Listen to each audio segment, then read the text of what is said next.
V řeckých Aténách 6. století před naším letopočtem vládli podle zásad demokracie svobodní občané. Rozhodovali při veřejných shromážděních hlasováním a respektováním názoru většiny.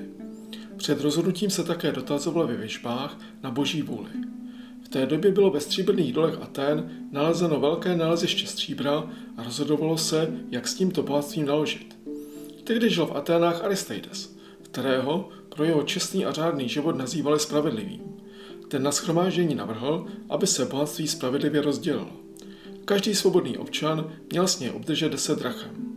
Před hlasováním, které mělo návrh schválit, ale promluvil Temistokles.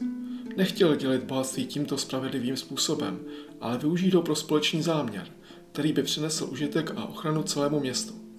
Navrhl, aby lidé vhodili svoji hlasovací kuličku pro dobudování a prohloubení přístavu u Atén, ve kterém by pak mohly přistávat velké obchodní lodě a také vybudovat válečné loďstvo.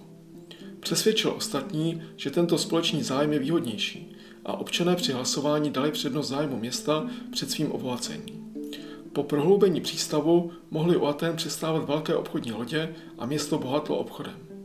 Vojenské loďstvo pod vedením Temistokla dokázalo porazit u Salamíny Peršany a zachránit antickou civilizaci před zničením. Tím, že Temistokles prosadil svůj návrh, zůstali Atéňané svobodní a začalo zlaté období Atén.